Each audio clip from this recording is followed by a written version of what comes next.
Hello everyone, welcome back to new care. आज हम बात करेंगे एम्बू बैग के बारे में। ये जो मेडिकल डिवाइस आपको दिख रहा है इसको हम बोलते हैं एम्बू बैग। ठीक है, एम्बू का मतलब होता है आर्टिफिशियल मैनुअल ब्रीदिंग यूनिट। इससे पेशेंट को आर्टिफिशियली ऑक्सीजन प्रोवाइड की जाती है और ये एक ऑक्सीजन डिलीवरिंग डिवाइस होता है।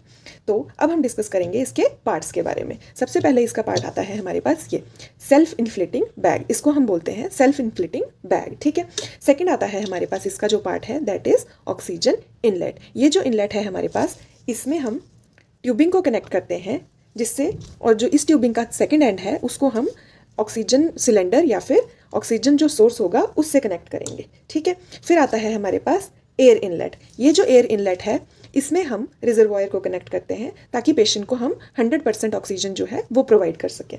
फिर उसके बाद आता है फोर्थ पार्ट उसका, वो क्या है, प्रेशर रिलीजिंग वॉल्व।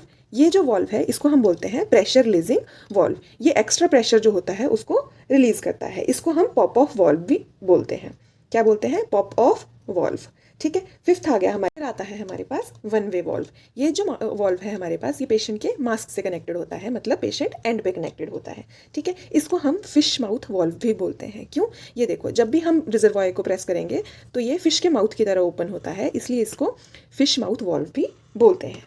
अब आते हैं इसकी ऑक्सीजन डिलीवरी कैपेसिटी पे। इसकी जो ऑक्सीजन डिलीवरी कैपेसिटी होती है वो होती है 10 लीटर ऑफ ऑक्सीजन पर मिनट।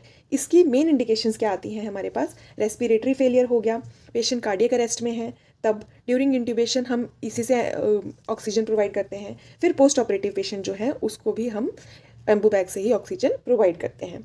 देन उसके बाद इसकी एडवांटेजेस सबसे पहले तो आ गई हमारे पास, सबसे मेजर क्या है कि ये 10 लीटर पर मिनट ऑक्सीजन प्रोवाइड कर सकता है, इसलिए इसको इमरजेंसी कंडीशंस में यूज़ करते हैं। सेकंड आ गया हमारे पास, ये एक easy to use and portable device है। इसको हम ईजिली यूज़ कर सकते हैं और इमरजेंसी सिचुएशन में कहीं पर भी कैरी कर सकते हैं। थर्ड एडवांटेज इसकी ये है कि ये एक वर्सेटाइल डिवाइस है, इसलिए इसको किसी भी एज ग्रुप में हम यूज़ कर सकते हैं। फिर आते हैं इसके डिसएडवांटेजेस के बारे में। डिसएडवांटेज पहली क्या होगी हमारे पास कि एम्बू को यूज़ करने के लिए एक प्रॉपर स्किल की रिक्वायरमेंट होती है। अगर हम इम्प्रॉपर टेक्निक यूज़ करते हैं that can lead to oxygen toxicity. और उसके बाद आ गया हमारे पास कि it can not be cleaned easily, जिसकी वजह से क्रॉस इन्फेक्शन होने के चांसेस ज़्यादा हो सकते हैं।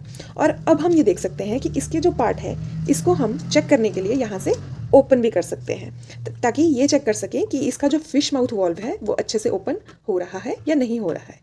जब भी पेशेंट को हमने एम्बू यूज़ करना है उससे पहले हमें ये सारी चीज़ें चेक करनी है कि एम्बू वर्किंग है या नहीं वर्किंग है। ठीक है।